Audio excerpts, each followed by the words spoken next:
In the vast expanse of the universe, a new power emerged. The Galactic Empire, born from the ashes of countless conquered worlds, spread its dark wings across the stars. Its rise was swift and merciless, leaving a trail of broken civilizations in its wake. At the head of this empire stood the Emperor, a figure shrouded in mystery and fear. His face was never seen, his voice never heard directly by the common people. Yet his will was absolute, carried out by legions of obedient soldiers and administrators across thousands of worlds. Earth, a small blue planet in a quiet corner of the galaxy, had long thought itself alone in the universe. Its people went about their lives, unaware of the storm brewing in the cosmic sea. But their innocence was about to be shattered. It began with strange lights in the sky. At first, they were dismissed as weather balloons or experimental aircraft. But as the lights grew closer and more numerous, panic began to spread. World leaders scrambled for answers, but none came. On a quiet Tuesday morning, the invasion began. Massive ships, each the size of a small country, appeared in Earth's skies.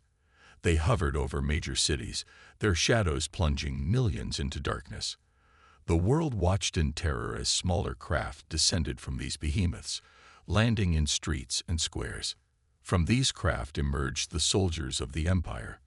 They were not the green-skinned aliens of human imagination, but humanoid beings clad in sleek, black armor. Their faces were hidden behind expressionless masks, adding to the horror of their appearance.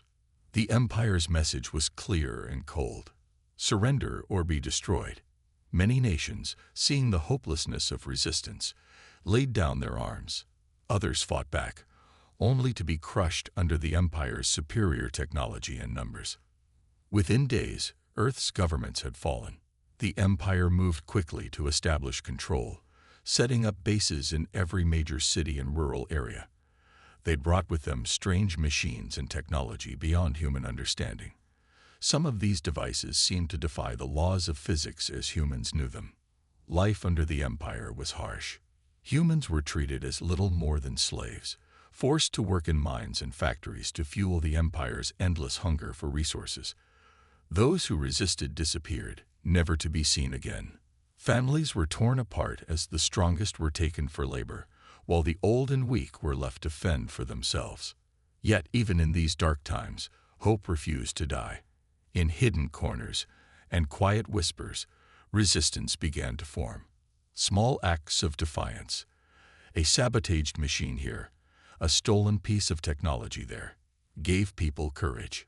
Stories spread of distant planets where rebels fought against the Empire, inspiring Earth's people to dream of freedom. The Empire, confident in its power, paid little attention to these small acts of rebellion. Earth was just one of many conquered worlds, its resources being drained to fuel the Empire's expansion. To the ruling class, humans were nothing more than another species to be used and discarded. But they had underestimated the human spirit. In the hearts of the oppressed, a fire began to burn. It was a fire fueled by memories of freedom, by the stories of past heroes who had fought against tyranny. This fire would smolder for years, growing stronger with each passing day. Little did the Empire know that their actions on this small blue planet would one day lead to their downfall. The spark that would ignite a galaxy-wide rebellion was about to be struck, and it would come from the most unexpected source. As the first part of our story ends, we see a world in chains, its people beaten but not broken. The Galactic Empire's flag flies over every continent, its ships patrolling the skies. But beneath this scene of total domination, a current of resistance is building, waiting for the right moment to burst forth. The stage is set for a conflict that will shake the foundations of the galaxy. And it all begins here, on a planet called Earth, with a people who refuse to let their spirit be crushed by the weight of an empire. 5 years had passed since the Galactic Empire took control of Earth. The planet had changed beyond recognition. Once bustling cities now stood as silent monuments to human defeat. The Empire's massive ships hung in the sky like dark clouds, a constant reminder of Earth's new masters. In a small village on the outskirts of what was once called New York, life went on as best it could. Here, away from the main Imperial bases, people tried to keep some semblance of their old lives. Children still played, though their games were quieter now. Adults worked in the fields, growing food for their families and their Imperial overlords. Among these villagers was a young boy named Tommy. At just 7 years old, he had little memory of the world before the Empire, but his parents had told him stories of a time when humans were free, when they could look up at the stars with wonder instead of fear. Tommy was a curious child, always asking questions. Why do the skyships never leave? He would ask. When will we be free again? His parents would hush him gently, fear in their eyes as they glanced towards the Imperial watchtowers that dotted the landscape. One day, as Tommy was helping his father in the fields, something unusual happened. A small Imperial shuttle landed nearby. This was rare. The Empire usually left the villagers alone as long as they met their quotas. From the shuttle emerged an Imperial officer, his black armor gleaming in the sun. The officer seemed angry. He stormed through the village, shouting in a language the humans couldn't understand. His translator device spat out broken English. Production low. Punishment necessary. Villagers cowered in fear, trying to avoid the officer's gaze. But Tommy, in his innocence, was fascinated by the strange visitor. He had never seen an Imperial this close before. Curious, he stepped forward, a question forming on his lips. "Why are you angry, mister?" Tommy asked, his voice small but clear. The village fell silent. Parents reached for their children, pulling them close. The Imperial officer turned slowly, his masked face fixing on Tommy. For a moment, time seemed to stand still. Then, with a movement almost too fast to see, the officer raised his weapon. There was a flash of light, a sound like thunder, and Tommy fell. The villagers watched in horror as the small body hit the ground. Tommy's parents rushed forward, screaming, but it was too late. Their son, their curious, brave little boy, was gone. The Imperial officer stood over the body, his stance casual as if he had just swatted a fly. Through his translator came the cold words, "Humans must learn respect." As quickly as he had come, the officer returned to his shuttle and left. The village was left in stunned silence, broken only by the heart-wrenching sobs of Tommy's parents. That night, as the village mourned, something changed. The fear that had kept them docile for 5 years began to turn into anger. Whispers started, quiet at first, then growing bolder. "We can't let this stand," they said. "We must do something." Word of Tommy's death spread quickly. In an age where the Empire controlled all official communication, the human resistance had developed its own networks. Through hidden radio transmitters, encoded messages, and brave couriers, the story raced across the globe. In hidden bunkers and secret meeting places, resistance leaders heard the tale. They saw in it a rallying cry, a symbol of Imperial cruelty that could unite humanity like never before. In the halls of what was once the United Nations, now an Imperial administrative center, even collaborators and human officials were shaken. Many had justified their cooperation with the Empire as a way to protect their people. Now they began to question their choices. As Earth's night side faced the stars, millions of humans looked up at the Imperial ships with new eyes. The fear was still there, but now it was mixed with something else. Determination. In countless hearts, a decision was made. Things could not go on like this. Something had to change. In the coming days, weeks, and months, Tommy's name would be whispered like a prayer, a reminder of innocence lost, and a call to action. His death, senseless and cruel, would become the spark that ignited a fire of rebellion across the planet. The Empire, in its arrogance, had made a fatal mistake. They had believed that crushing human hope would ensure obedience. Instead, they had planted the seeds of their own destruction. The humans of Earth were about to show the galaxy that their spirit could not be broken. As news of the tragedy spread, plans began to form. In secret laboratories and hidden factories, a new hope was taking shape. The Empire thought they had conquered Earth. They were about to learn how wrong they were. The news of Tawny's death spread like wildfire across the planet.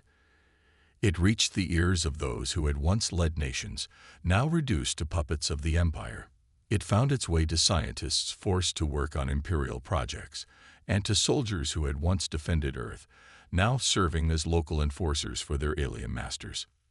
In the weeks that followed, something changed in the air. The fear that had hung over humanity for 5 years began to shift. It didn't disappear, but it mixed with a new emotion: anger. Deep beneath the ruins of what was once Washington, D.C., a secret meeting was called. Through hidden tunnels and secret passages, leaders of the resistance made their way to an old nuclear bunker. They came from all corners of the globe, representing every continent, every former nation. As they gathered in the dim light of the underground chamber, the mood was tense. They all knew the risks of being there. Discovery by the Empire would mean certain death, not just for them, but for their families and communities.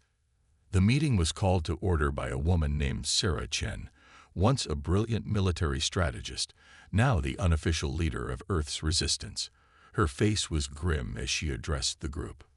"We've all heard about Tawny," she began, her voice steady but filled with emotion. "His death is a tragedy, but it's also an opportunity.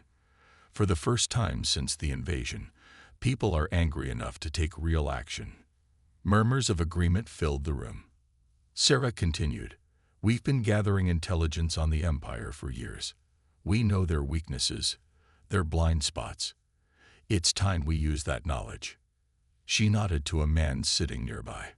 He stood up, introducing himself as Dr. Alexander Volkov, a former aerospace engineer. "We've been developing something in secret," he said, his accent thick but his English clear. "A new kind of ship, faster, more powerful than anything the Empire has." Dr. Volkov pressed a button, and a hologram appeared in the center of the room. It showed a massive warship, sleek and deadly. "We call it the Dreadnought," he explained. "It combines our best technology with what we've learned from the Empire. One of these could take on an entire Imperial fleet." The room was silent for a moment as everyone took in the implications. Then Sarah spoke again, her voice filled with determination. "We're not going to build one of these. We're going to build 700,000. Gasps and exclamations filled the room. It seemed impossible. Earth's resources were controlled by the Empire. How could they possibly build such a fleet in secret? Sarah raised her hand for silence. "I know it sounds crazy," she said, "but we have advantages the Empire doesn't know about. Underground factories all over the world. Millions of people ready to work day and night for our freedom. And most importantly, the element." At the mention of the element, the room grew quiet again. Only a few people knew about this mysterious substance, discovered in the deepest part of the ocean just before the invasion. It was unlike anything on the periodic table, with properties that defied the laws of physics. "The element is the key," Dr. Volkov explained. "It will power our ships, fuel our weapons. The Empire has nothing like it." For hours, they discussed the plan: how to gather resources without the Empire noticing, how to recruit and train crews for the ships, how to coordinate a global effort while maintaining absolute secrecy. As the meeting drew to a close, Sarah stood once more. "What we're about to do has never been attempted in human history," she said. "We're going to build the largest fleet the galaxy has ever seen, right under the Empire's nose. And when we're ready, we're going to take back our planet and our freedom." The leaders left the bunker one by one, slipping back to their homes and hiding places. Each carried with them the weight of their decision and the hope for Earth's future. In the months that followed, the plan was put into motion. All across the planet, in deep mines and hidden underwater bases, in the heart of dense jungles and beneath polar ice, construction began. The greatest secret project in human history was underway. The Empire, confident in its control, never noticed the subtle changes. They didn't see the determination in the eyes of their human slaves, or sensed the purpose behind every action. Earth was preparing for war, and this time, humanity would not be the victim. As the first dreadnought took shape in a cavern deep beneath the Himalayas, a new era was dawning. The galaxy was about to learn that you should never underestimate the human spirit, especially when that spirit is driven by the need for justice and the memory of an innocent child. For 3 years, the people of Earth worked in secret. Every corner of the planet became a hidden factory. Caves turned into shipyards. Abandoned mines housed weapon labs. The ocean floor hid vast assembly lines. The task seemed impossible. Build 700,000 dreadnoughts without the Empire noticing. But humans, when united, can do amazing things. In the Australian outback, a group of engineers worked day and night. They designed new machines that could work faster and quieter than anything before. These machines could build a ship's hull in days instead of months. Deep in the Amazon rainforest, biologists made a breakthrough. They found a way to grow special plants that absorbed sound. These plants were placed around all the secret factories. They kept the noise of construction hidden from Imperial patrols. Under the ice of Antarctica, physicists studied the element. They learned how to use its strange powers to bend light. This technology would make the dreadnoughts invisible to Imperial sensors. But building the ships was only part of the challenge. They also needed crews. All around the world, in basements and hidden schools, people trained. Farmers learned to be pilots. Teachers became tactical officers. Children who had grown up under Imperial rule now prepared to fight for freedom. The training was hard. Every person had to learn not just how to operate the dreadnoughts, but how to think like a space warrior. They studied the Empire's tactics, learned about alien weapons, and practiced space battles in secret simulators. Sarah Chen, the leader of the resistance, traveled the world in disguise. She visited every major construction site, encouraged the workers, and made sure everything was on schedule.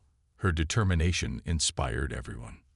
One day, Sarah visited a shipyard hidden in the Mariana Trench, the deepest part of the ocean.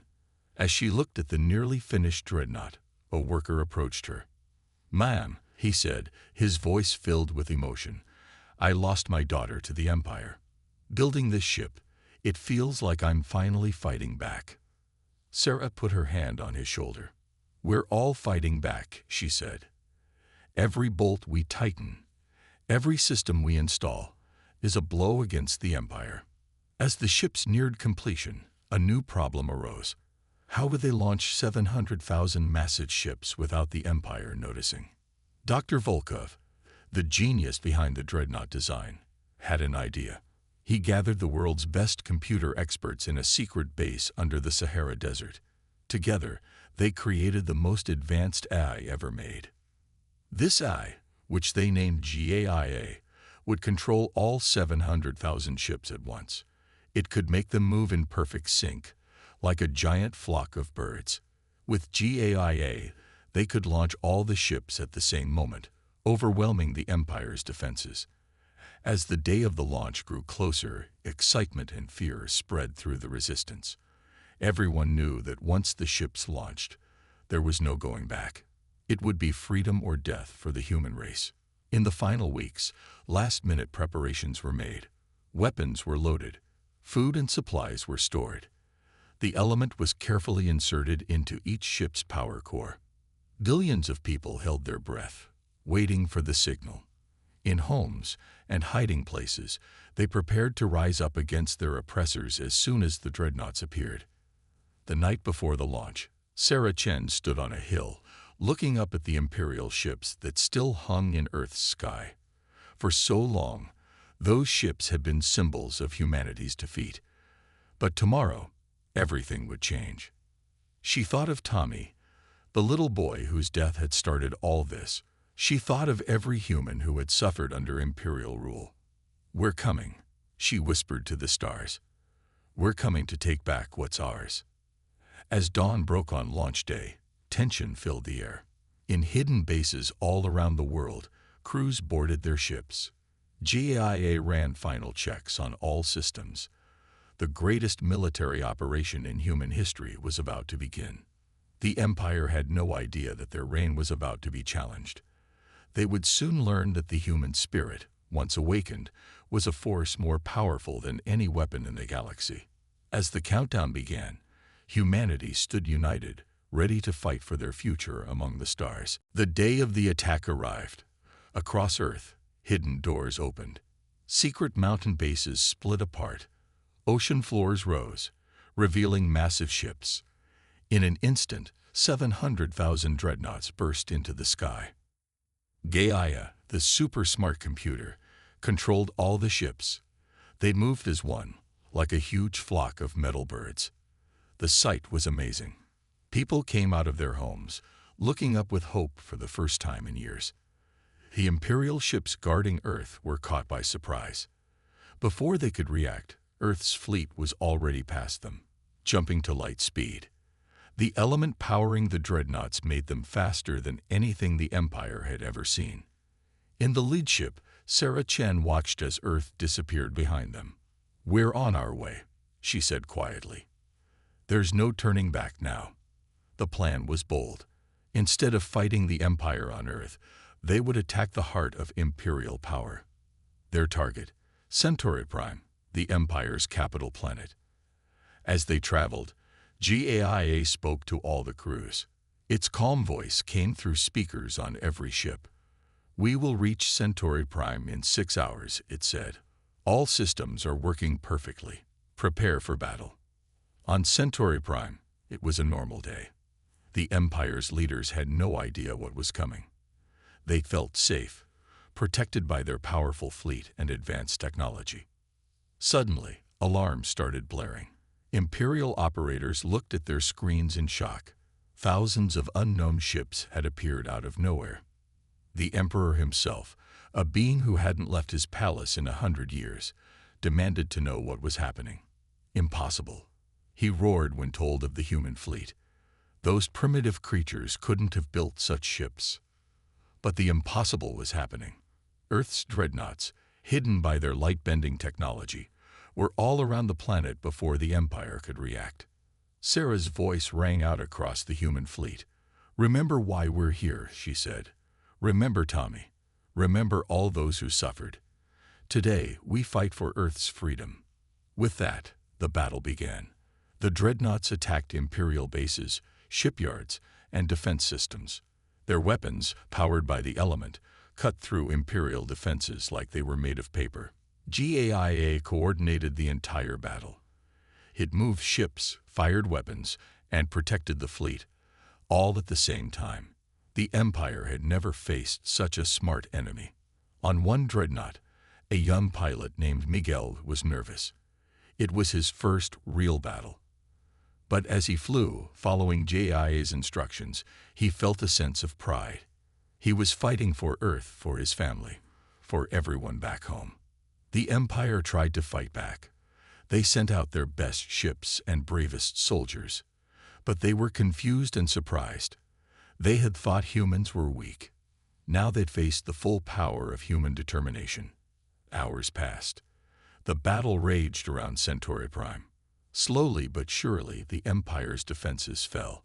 Imperial ships were destroyed or forced to retreat. Finally, Sarah gave the order they had all been waiting for. "All ships, target the Imperial Palace. Let's end this." Thousands of dreadnoughts turned their weapons on the massive palace at the heart of the Imperial capital. In a blinding flash of light, the symbol of Imperial power was gone. As the dust settled, silence fell over the battlefield. Then, from the planet below, signals started coming in. Imperial commanders were surrendering. Without their emperor, without their capital, the Empire was falling apart. Sarah looked out at the view screen, hardly believing what she was seeing. They had done it. Humans had defeated the greatest power in the galaxy. But she knew this was just the beginning. "Send word to Earth," she ordered. "Tell them Centauri Prime has fallen. The Empire is retreating. But our fight isn't over." As the news spread through the fleet, cheers erupted on every ship. Humans hugged each other, cried, and laughed. For the first time in years, they felt true joy. Back on Earth, As word of the victory reached them, people poured into the streets. They celebrated, tore down imperial flags, and raised the old flags of Earth's nations. The first battle was won. Earth had struck back. But the war to free the galaxy was just beginning, and humanity was ready for the challenge. 3 months had passed since the fall of Centauri Prime. Earth's victory had shaken the Galactic Empire to its core. Across the galaxy, enslaved planets began to rebel. The Empire was fighting battles on many fronts. But the Empire was not defeated yet. They still controlled vast areas of space. Their remaining leaders gathered their forces for one final, massive attack against Earth. Sarah Chen and her team knew this was coming. They had been preparing for the biggest battle of the war. Earth's fleet of dreadnoughts, now battle-tested and even more powerful, stood ready. Gaia, the super-smart AI, had been learning and improving. It could now predict Imperial tactics before they happened. The Empire will attack in 3 days, JIA announced one morning. They are gathering near the star system humans once called Alpha Centauri. Sarah called a meeting of Earth's leaders. "This is it," she said, her face serious. "The battle that will decide everything. We need to be ready." For 3 days, the people of Earth prepared. Every dreadnought was checked and double-checked. Weapons were loaded. The element, their secret power source, was carefully balanced in each ship. On the morning of the battle, Sarah spoke to the entire fleet. Her voice reached every ship, every crew member. "Today, we fight not just for Earth, but for every planet suffering under Imperial rule. Remember why we started this fight. Remember Tani. Remember all those we've lost. Today, we end the Empire's tyranny forever." A cheer went up across the fleet. Humans from every country, every background, were united in this moment. They were ready to face whatever the Empire threw at them. The two fleets met in the space between stars. It was a sight never seen before in the galaxy's history. Millions of ships faced each other, stretching as far as the eye could see. The Empire struck first. They had new weapons, copying some of Earth's technology. Huge energy beams shot out, destroying several dreadnoughts in seconds. But Earth was ready. GAI's voice stayed calm as it directed the fleet. "Evasive maneuvers.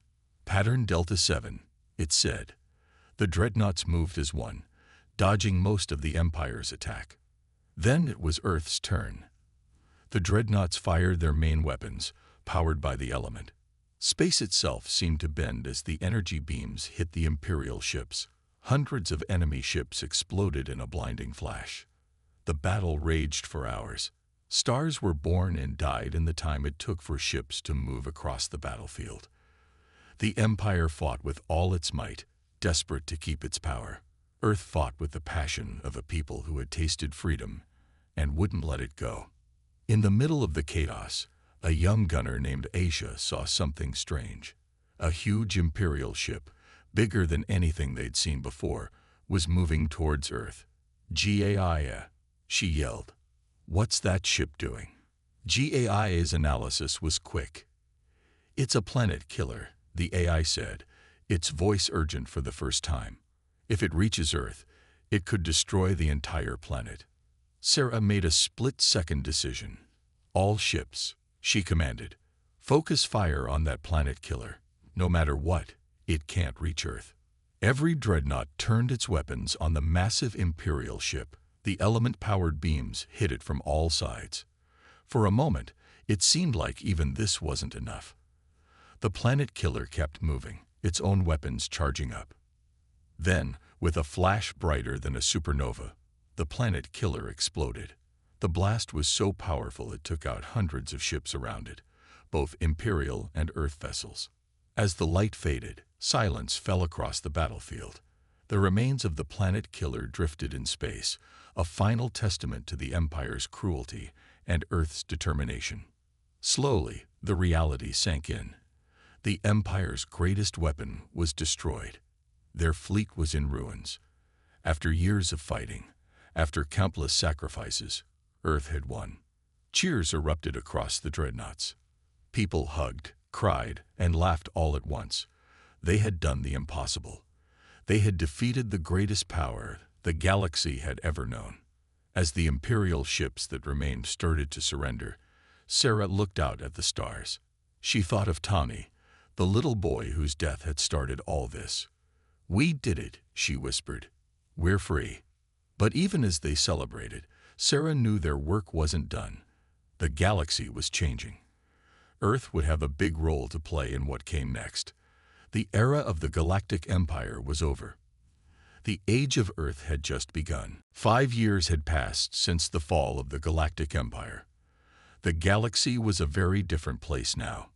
Earth, once a small, forgotten planet, was now at the center of a new era. Sarah Chen, the hero of the war, stood on a balcony overlooking a vast spaceport. Ships from 100 different worlds came and went. It was a sight that would have been impossible just a few years ago. "Quite a view, isn't it?" a voice said behind her. It was Dr. Volkov, the scientist who had helped create the Dreadnoughts.